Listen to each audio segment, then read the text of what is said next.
প্রথমবারের মতো বাংলাদেশে মুক্তি পেয়েছে নেপালের সিনেমা। 18 জুলাই স্টার সিনেপ্লেক্সে মুক্তি পায় নেপালের সিনেমা মিসিং কেটি হায়রাকোর সূচনা।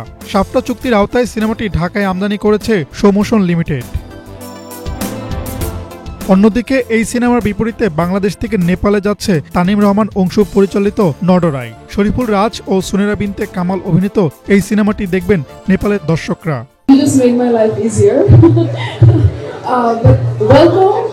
Obviously, welcome to Bangladesh. Missing এখানে দেখাচ্ছে আমরা সবাই অনেক excited missing দেখার জন্য নেপালি একটা ফিল্ম and অবশ্যই নডরাইতে এক্সচেঞ্জ হচ্ছে নেপালের সাথে। ঐতিহাসিক ঘটনা ঘটতে যাচ্ছে যে for the first time Bangladeshi কোনো ছবি নেপালে রিলিজ হচ্ছে এবং নেপালি কোনো ছবি বাংলাদেশে রিলিজ হচ্ছে। তো এটা আমাদের সবার জন্যই অ্যাজ দ্য ডিরেক্টর অফ নডরাই and for the whole team of নডরাই। আমার পাশে আমার এক্সিকিউটিভ প্রডিউসার আছে জেফার রহমান, আপনারা সবাই তাকে চেনেন, সে এই ফিল্মের এক্সিকিউটিভ প্রডিউসার ছিল। তো এটা আমাদের সবার জন্য অনেক অনেক আনন্দের।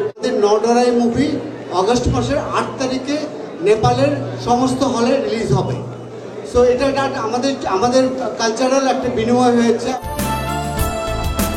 দীপেন্দ্র গাউসন পরিচালিত মিসিং কেটি হারায়কো সূচনা মুক্তির পর নেপালে বেশ আলোচিত ও প্রশংসিত হয়। এই প্রধান দুটি চরিত্রে অভিনয় করেছেন সৃষ্টি চেষ্টা ও নাজির Hossain. This is first Nepali film releasing in Bangladesh. I'm very much happy, and this movie's director is Dipendra Gauchan, and this movie it's very beautiful. I feel so honored and privileged, honestly, and so happy. Yeah. It is a great opportunity to showcase our Nepal and the country and the people and the work of the artists like these guys. মুক্তির আগে বৃহস্পতিবার সিনেমাটির premier অনুষ্ঠিত হয় star সিনেপ্লেক্সে। এদিন উপস্থিত ছিলেন বাংলাদেশে নিযুক্ত নেপালের রাষ্ট্রদূত ঘনশ্যাম ভান্ডারী। আরও ছিলেন সিনেমার পরিচালক ও অভিনয় শিল্পীরা। উপস্থিত ছিলেন নডরাই সিনেমার কলাকুশলীরাও। 2 ঘন্টা 40 মিনিটের এই নেপালি ভাষার সিনেমাটি নির্মিত হয়েছে লোক সংস্কৃতি ও দুটি ভিন্ন সম্প্রদায়ের প্রেমের গল্প নিয়ে।